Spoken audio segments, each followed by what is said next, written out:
Hello friends, Deepesh online classes में आपका बहुत बहुत स्वागत है। और जैसा कि फ्रेंड हमने हिस्ट्री का पार्ट क्लास 6 का एनसीईआरटी बुक का उसमें जितने सारे चैप्टर थे सभी को हम लोगों ने कवर कर लिया वन बाय वन करके। और उसमें मैंने आप लोगों को शार्ट नोट्स भी प्रोवाइड कराया हुआ है। अगर आप लोगों ने उसे नहीं देखा है तो चैनल के इसी प्लेलिस्ट पर जाकर देख सकते हैं। तो इसी सिलसिले को आगे बढ़ाते हुए अब जो है इसमें क्लास 6 एनसीईआरटी की बुक में अब दूसरी बुक को हम लोग कवर करेंगे, जो कि पृथ्वी हमारा आवास करके है, जियोग्राफी। अब इसको हम लोग एक एक करके कवर करते हुए चलेंगे वन बाय वन चैप्टर। और इसमें भी आपको मैं शार्ट नोट्स और जो भी इसमें कंटेंट होगा इसमें जो क्वेश्चंस आंसर होंगे उनके स्टेप बाय स्टेप जो है क्वेश्चन आंसर सब मैं प्रोवाइड कराऊंगी। तो प्लीज़ आप लोग इस चैनल से जुड़ जाइए और चैनल को सब्सक्राइब भी कर लीजिए, ताकि जैसे जैसे मैं वीडियो अपलोड करूं आपको सीरियल वाइज मिलता रहे। नहीं तो अगर सब्सक्राइब नहीं आप किए रहोगे तो फिर वीडियो देखने में दिक्कत हो जाएगा और एक साथ कंटेंट आपको मिल नहीं पाएगा सही से। ठीक है, तो आइए क्लास स्टार्ट करते हैं। इसमें चैप्टर 1 है सौर मंडल में पृथ्वी। आज हम लोग इसको पढ़ेंगे। सूर्यास्त के बाद आकाश को देखना कितना अच्छा लगता है। आसमान में पहले एक या दो चमकते बिंदु ही दिखते हैं, लेकिन बाद में इनकी संख्या बढ़ती जाती है। आप उनकी गणना नहीं कर सकते। संपूर्ण आकाश छोटी छोटी चमकदार वस्तुओं से भर जाता है, जिनमें से कुछ चमकीले होते हैं एवं कुछ धुंधले। ऐसा प्रतीत होता है मानो आकाश में हीरे जड़े हों। इनमें से कुछ टिमटिमाते प्रतीत होते हैं, लेकिन अगर आप उनको ध्यान से देखेंगे तो आप पाएंगे कि इनमें से कुछ की टिमटिमाहट अन्य से अलग है। ये बिना किसी टिमटिमाहट के चंद्रमा के समान चमकते हैं। ओके, आप लोग समझते हुए चलिएगा, मैं पढ़ दे रही हूँ। और जहाँ नहीं समझ में आएगा, जहाँ थोड़ा टफ लगेगा, मैं खुद ही एक्सप्लेन कर दूँगी। इन चमकीली वस्तुओं के साथ आप लगभग प्रतिदिन चंद्रमा को भी देखते हैं। यह अलग अलग समय पर अलग आकार तथा अलग स्थितियों में दिखाई पड़ता है। आप पूर्ण चंद्र को लगभग एक महीने में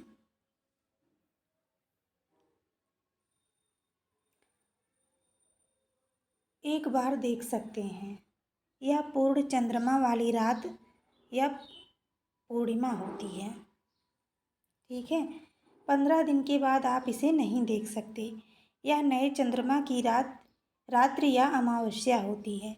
ऐसी रात में अगर आसमान साफ है तो आप आसमान का अवलोकन अच्छी तरह से कर सकते हैं। क्या आपको इस बात पर आश्चर्य नहीं होता है कि हम दिन के समय चंद्रमा एवं इन सभी छोटी चमकीली वस्तुओं को क्यों नहीं देख पाते हैं? ऐसा इसलिए है क्योंकि सूर्य के अत्यधिक तेज प्रकाश के कारण रात के समय चमकने वाली वस्तुओं को हम दिन में नहीं देख पाते हैं। समझ में आया? सूर्य, चंद्रमा तथा वे सभी वस्तुएं जो रात के समय आसमान में चमकती हैं खगोलीय पिंड कहलाती हैं। ये एनसीईआरटी बुक जो होती हैं इनमें एक एक लाइन को कवर करते हुए चलना चाहिए, क्योंकि सभी इम्पॉर्टेंट है। ये नहीं कहा जा सकता ये इसको छोड़ दो, इसे पढ़ो, इसे जो है ये ज़्यादा इम्पॉर्टेंट है, ऐसा कुछ भी नहीं है। इसमें जो है सभी लाइनें इम्पॉर्टेंट हैं। कुछ खगोलीय पिंड बड़े आकार वाले तथा गर्म होते हैं। ये गैसों से बने होते हैं। इनके पास अपनी ऊष्मा तथा प्रकाश होता है, जिसे वे बहुत बड़ी मात्रा में उत्सर्जित करते हैं। इन खगोलीय पिंडों को तारा कहते हैं। सूर्य भी एक तारा है। सूर्य भी क्या है? एक तारा है।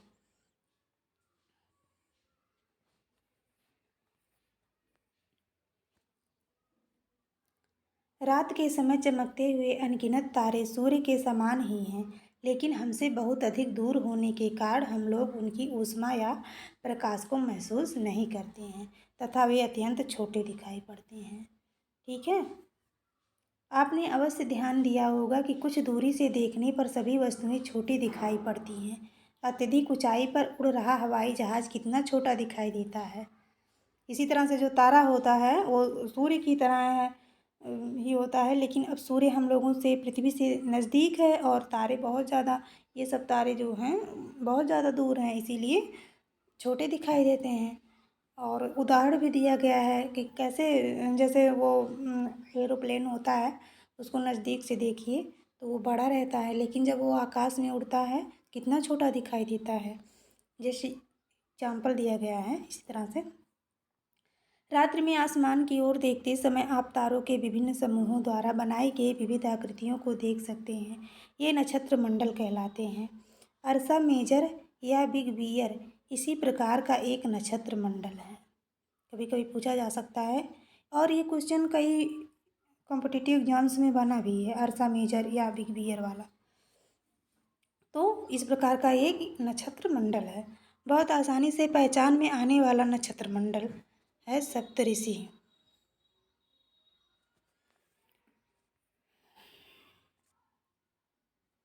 सप्त यानी 7 ऋषि संत।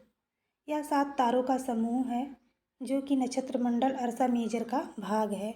अपने परिवार या पड़ोस में किसी बड़े व्यक्ति से कहिए कि वह आपको आसमान में और अधिक तारों, ग्रहों तथा नक्षत्र मंडलों को दिखाएं। प्राचीन समय में लोग रात्रि में दिशा का निर्धारण तारों की सहायता से करते थे। उत्तरी तारा उत्तर दिशा को बताता है, इसे ध्रुव तारा भी कहा जाता है। यह आसमान में हमेशा एक ही स्थान पर रहता है। ध्रुव तारा जो होता है वो जो है आसमान में हमेशा एक ही स्थान पर रहता है। हम सप्तऋषि की सहायता से ध्रुव तारे की स्थिति को जान सकते हैं।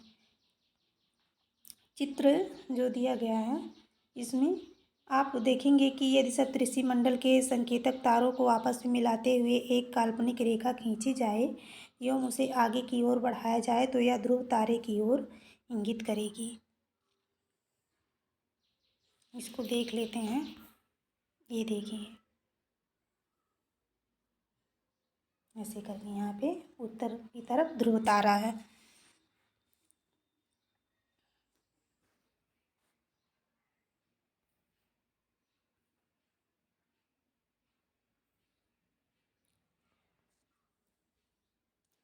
कुछ खगोलीय पिंडों में अपना प्रकाश एवं ऊष्मा नहीं होती है, वे तारों के प्रकाश से प्रकाशित होते हैं। ऐसे पिंड ग्रह कहलाते हैं। ऐसे पिंड क्या होते हैं? ग्रह कहलाते हैं। ग्रह जिसे अंग्रेजी में प्लेनेट कहते हैं, ग्रीक भाषा के प्लेनेटाई शब्द से बना है, जिसका अर्थ होता है परिभ्रमक, अर्थात चारों ओर घूमने वाले। पृथ्वी जिस पर हम रहते हैं एक ग्रह है। यह अपना संपूर्ण प्रकाश एवं ऊष्मा सूर्य से प्राप्त करती है, जो पृथ्वी के सबसे नज़दीक का तारा है। पृथ्वी को बहुत अधिक दूरी से जैसे चंद्रमा से देखने पर यह चंद्रमा की तरह चमकती हुई प्रतीत होगी। कुछ रोचक तथ्य इसके बारे में भी देख लेते हैं। बृहस्पति, शनि तथा यूरेनस के चारों ओर छल्ले हैं। ये छल्ले विभिन्न पदार्थों के असंख्य छोटे छोटे पिंडों से बनी पट्टियाँ हैं। पृथ्वी से इन छल्लों को शक्तिशाली दूरबीन की सहायता से देखा जा सकता है।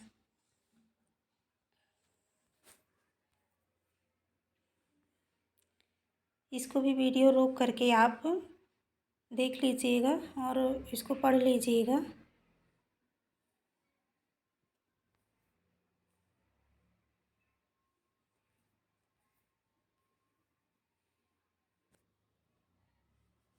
और देखिए, क्या आप जानते हैं पौराणिक रोमन कहानियों में सोल सूर्य देवता को कहा जाता है। सौर शब्द का अर्थ है सूर्य से संबंधित। सौर शब्द का क्या अर्थ है? सूर्य से संबंधित। इसीलिए सूर्य के परिवार को सौर मंडल कहा जाता है। सौर शब्द का उपयोग करते हुए और अधिक शब्दों को लिखें। यहाँ से देखिए, आसमान में दिखने वाला चंद्रमा एक उपग्रह है। जैसे पृथ्वी एक ग्रह है तो ऐसे चंद्रमा एक उपग्रह है। यह हमारी पृथ्वी का सहचर है तथा इसके चारों ओर चक्कर लगाता है। हमारी पृथ्वी के समान 7 अन्य ग्रह हैं जो सूर्य से प्रकाश एवं ऊष्मा प्राप्त करते हैं, उनमें से कुछ के पास अपने चंद्रमा भी हैं। ठीक है। सौर मंडल। सूर्य 8 ग्रह, उपग्रह तथा कुछ अन्य खगोलीय पिंड जैसे क्षुद्र ग्रह एवं उल्का पिंड मिलकर सौर मंडल का निर्माण करते हैं। उसे हम सौर परिवार का नाम देते हैं, जिसका मुखिया सूर्य है। सूर्य सूर्य सौर मंडल के केंद्र में स्थित है। यह बहुत बड़ा है एवं अत्यधिक गर्म गैसों से बना है। इसका खिंचाव बल इससे सौर मंडल को बांधे रखता है। सूर्य सौर मंडल के लिए प्रकाश एवं ऊष्मा का एकमात्र स्रोत है। लेकिन हम इसकी अत्यधिक तेज ऊष्मा को महसूस नहीं करते हैं, क्योंकि सबसे नज़दीक का तारा होने के बावजूद यह हमसे बहुत दूर है। सूर्य पृथ्वी से लगभग 15 करोड़ किलोमीटर दूर है। कितना? 15 करोड़ किलोमीटर। और इसको भी हम देख लेते हैं, शब्द की उत्पत्ति। ऐसे बहुत से शब्द जिनका उपयोग हम एक भाषा में करते हैं, अक्सर वे दूसरी भाषाओं से लिए गए शब्द हो सकते हैं। उदाहरण के लिए जियोग्राफी एक अंग्रेजी शब्द है। यह ग्रीक भाषा से लिया गया शब्द है, जिसका अर्थ है पृथ्वी का विवरण। यह दो ग्रीक शब्दों से मिलकर बना है, जिनमें जी शब्द का अर्थ है पृथ्वी एवं ग्राफिया का अर्थ है लिखना। आइए पृथ्वी के संबंध में और अधिक जानें। जियोलॉजी, मेट्री, आइट। लॉजी पृथ्वी का अध्ययन, मेट्री पृथ्वी का मापन, आइट पृथ्वी के आकार के अनुरूप।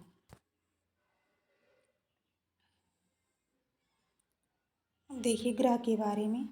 हमारे सौर मंडल में 8 ग्रह हैं। सूर्य से दूरी के अनुसार वे हैं बुध, शुक्र, पृथ्वी, मंगल, बृहस्पति, शनि, यूरेनस तथा नेपच्यून।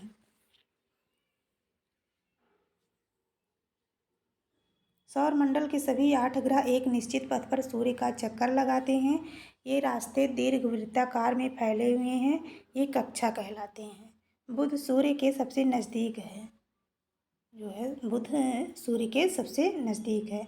अपनी कक्षा में सूर्य के चारों ओर एक चक्कर लगाने में इसे केवल 88 दिन लगते हैं।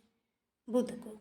शुक्र को पृथ्वी का जुड़वा ग्रह माना जाता है, क्योंकि इसका आकार एवं आकृति लगभग पृथ्वी के ही समान है।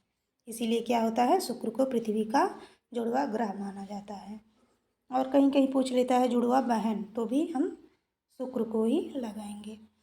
अभी तक प्लूटो भी एक ग्रह माना जाता था, परंतु अंतर्राष्ट्रीय खगोलीय संगठन ने अपनी बैठक अगस्त 2006 में यह निर्णय लिया कि कुछ समय पहले खोजे गए अन्य खगोलीय पिंड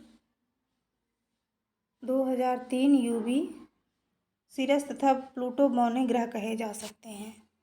मतलब इनको बौने ग्रह के अंतर्गत रखा गया। पृथ्वी। सूर्य से दूरी के हिसाब से पृथ्वी तीसरा ग्रह है। आकार में यह 5वां सबसे बड़ा ग्रह है। यह ध्रुवों के पास थोड़ी चपटी है। यही कारण है कि इसके आकार को भू आभ कहा जाता है। पृथ्वी को भू आभ क्यों कहा जाता है कि यह ध्रुव के पास थोड़ी चपटी है। भू आभ का अर्थ है पृथ्वी के समान आकार। जीवन के लिए अनुकूल परिस्थितियां संभवतः केवल पृथ्वी पर ही पाई जाती हैं। पृथ्वी ना तो अधिक गर्म है और ना ही अधिक ठंडी। यहाँ पानी एवं वायु उपस्थित है, जो हमारे जीवन के लिए आवश्यक है। वायु में जीवन के लिए आवश्यक गैसें जैसे ऑक्सीजन मौजूद हैं। इन्हीं कारणों से पृथ्वी सौरमंडल का सबसे अद्भुत ग्रह है। अंतरिक्ष से देखने पर पृथ्वी नीले रंग की दिखाई पड़ती है, क्योंकि इसकी 2/3 सतह पानी से ढकी हुई है। इसलिए इसे नीला ग्रह कहा जाता है। पृथ्वी को क्या कहा जाता है? नीला ग्रह। थोड़ा सा इसको भी देख लेते हैं रोचक तथ्य। नील आर्मस्ट्रांग पहले व्यक्ति थे जिन्होंने 20 जुलाई 1969 को सबसे पहले चंद्रमा की सतह पर कदम रखा। मालूम करो कि क्या कोई भारतीय चंद्रमा पर गया है। चंद्रमा। हमारी पृथ्वी के पास केवल एक उपग्रह है, चंद्रमा। इसका व्यास पृथ्वी के व्यास का केवल 1/4 है। यह इतना बड़ा इसलिए प्रतीत होता है क्योंकि यह हमारे ग्रह से अन्य खगोलीय पिंडों की अपेक्षा नज़दीक है। यह हमसे लगभग 3,84,400 किलोमीटर दूर है। अब आप पृथ्वी से सूर्य एवं चंद्रमा की दूरियों की तुलना कर सकते हैं।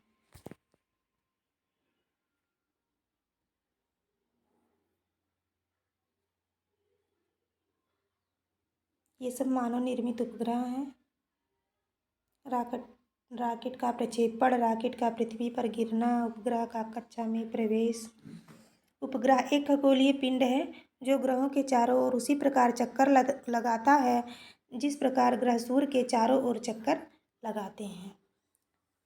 मानव निर्मित उपग्रह एक कृत्रिम पिंड है। यह वैज्ञानिकों के द्वारा बनाया गया है जिसका उपयोग ब्रह्मांड के बारे में जानकारी प्राप्त करने एवं पृथ्वी पर संचार माध्यम के लिए किया जाता है।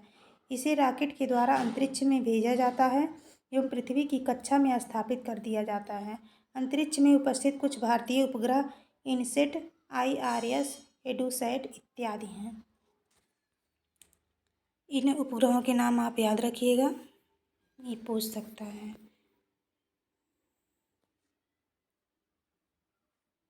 चंद्रमा पृथ्वी का एक चक्कर लगभग 27 दिन में पूरा करता है।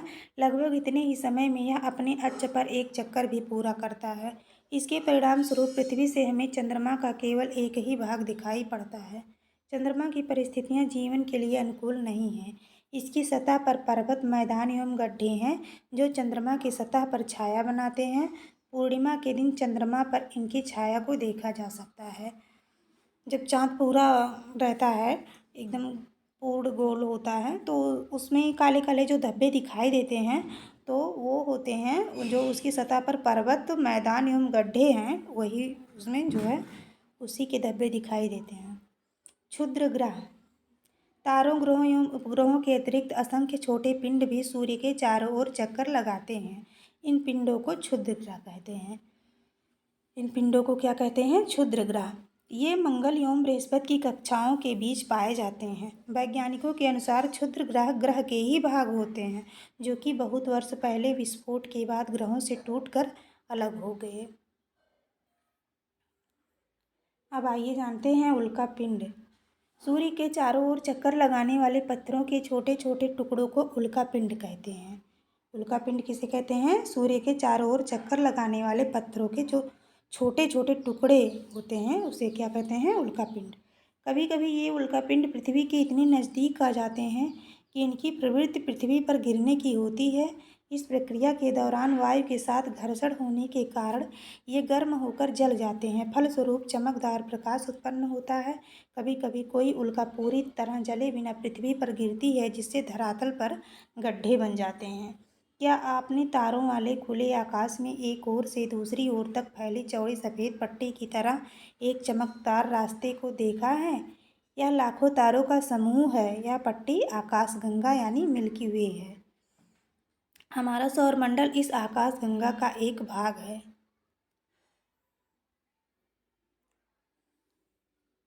प्राचीन भारत में इसकी कल्पना आकाश में प्रकाश की एक बहती नदी से की गई थी। इस प्रकार इसका नाम आकाशगंगा पड़ा था। आकाशगंगा करोड़ों तारों, बादलों तथा गैसों की एक प्रणाली है। इस प्रकार की लाखों आकाशगंगाएं मिलकर ब्रह्मांड का निर्माण करती हैं। ब्रह्मांड की विशालता की कल्पना करना अत्यधिक कठिन है। वैज्ञानिक अभी भी इसके बारे में अधिक से अधिक जानकारी एकत्र करने में जुटे हैं। इसके आकार के संबंध में हमें कोई जानकारी नहीं है, लेकिन फिर भी हम जानते हैं कि हम इसी ब्रह्मांड का हिस्सा हैं।